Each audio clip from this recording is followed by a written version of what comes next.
Bonjour à tous, nous poursuivons avec la deuxième Mishnah du quatrième Pérek. Comme nous l'avons vu au début de ce Pérek, nous avons commencé par la mitzvah du lulav qui est Shisha Veshiva, pendant 6 jours ou 7 jours de Sukkot. La Mishnah va maintenant nous expliquer lulav Shiva Ketzad. La mitzvah de lulav c'est pendant 7 jours, comment cela? Quand est-ce que c'est 7 jours? Quand est-ce que ce n'est que 6 jours?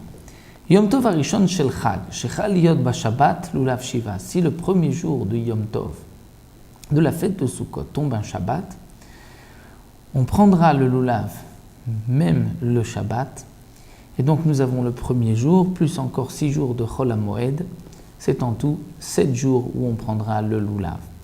Ou She'ar Kol HaYamim, mais lorsque Shabbat tombe au milieu des autres jours de Sukkot, c'est-à-dire des autres 6 jours, Chol HaMoed tombe un Shabbat, à ce moment-là, Shisha, on ne prendra le lulav que 6 jours, le premier jour de Yom Tov, mais pas Shabbat, donc il n'y aura que 5 jours dans Chol HaMoed où on pourra prendre le lulav. En tout, on ne prendra le lulav que pendant 6 jours. Donc le Tana de la Mishnah nous enseigne ici que le lulav ne peut pas être pris le Shabbat lorsque le Shabbat tombe dans un jour, lorsque Chol HaMoed tombe un jour de Shabbat. Mais lorsque le premier jour de Yom Tov tombe un Shabbat, on prendra le lulav malgré Shabbat. Quel est le problème de prendre un lulav Shabbat? Le Barthénoura nous l'explique. Ce n'est pas un problème de le soulever, puisque ce din-là, ce n'est pas une melacha, c'est juste un tiltoul, juste on le transporte, on le déplace. Mais c'est une gzera, en vérité, que les chachamim ont décrété, de peur qu'on risque de prendre le lulav pendant Shabbat et de sortir dans le domaine public, de marcher, d'aller voir un rav, un homme compétent qui nous expliquera comment on accomplit la mitzvah du lulav. C'est d'ailleurs la raison pour le shofar. Pourquoi on ne sonnera pas de shofar le premier jour de Rosh Hashanah lorsque ça tombe un Shabbat? De peur que l'on prenne le shofar et qu'on sorte chez un moubré, c'est un homme qui va nous apprendre à sonner lorsqu'on ne sait pas et qu'on veut accomplir la mitzvah. Et c'est la raison aussi de la Megillah. Pourquoi la Megillah, lorsque Purim tombe un Shabbat, on ne lira pas la Megillah le Shabbat, de peur qu'on va transporter la Megillah. Donc les Chachamim, pour ne pas qu'on risque un jour de transgresser Shabbat, ont interdit de prendre le shofar, le lulav ou la Megillah le Shabbat. Malgré tout, lorsque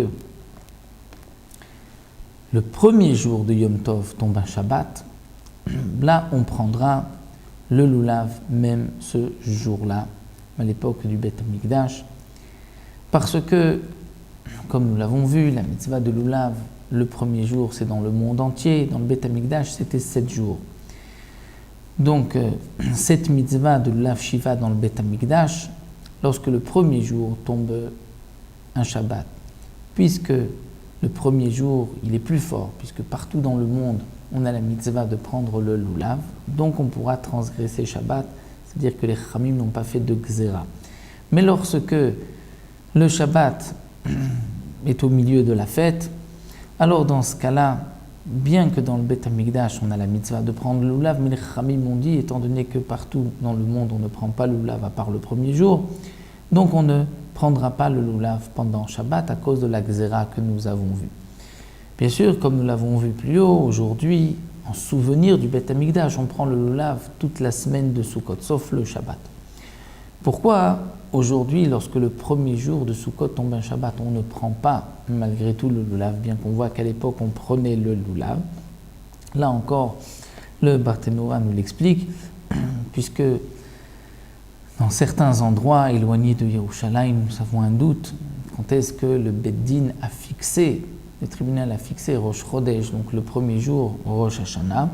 Donc nous ne savons pas si le premier jour de Sukkot est en vérité le premier jour. Est-ce que c'est le 15 Tishrei ou c'est le 14? À cause de ce doute, dans le doute, on ne peut pas transgresser Shabbat.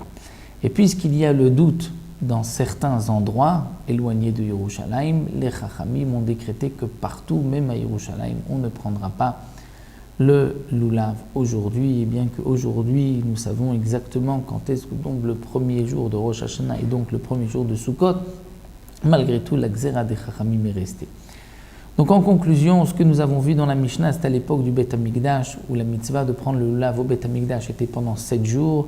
Si le premier jour tombe un Shabbat, on prendra le lulav. Si Shabbat est au milieu de la semaine de Sukkot, on ne prendra pas le Shabbat, le lulav, donc ce ne sera que 6 jours. Aujourd'hui, le lulav, nous le prenons 7 jours, sauf Shabbat, donc 6 jours, puisque dans 7 jours, nous avons obligatoirement un Shabbat, mais donc la mitzvah, c'est sur les 7 jours de Sukkot. Lorsque ça tombe un Shabbat, on ne pourra pas accomplir la mitzvah. Donc cette mitzvah pendant 7 jours n'est que Midei Rabbanan, puisque Minatora, c'est que le premier jour. Mais même si le premier jour tombe un Shabbat, on ne prendra pas le lulav, comme nous l'avons vu donc, dans l'explication du Barthénora. Donc voici pour la mitzvah du lulav, 6 jours ou 7 jours, à l'époque du Beth Amikdash. Aujourd'hui, de toutes les manières, le lulav, ce n'est que 6 jours, puisque dans les 7 jours de Sukkot, il y a obligatoirement un Shabbat, et le lulav ne transgresse pas Shabbat.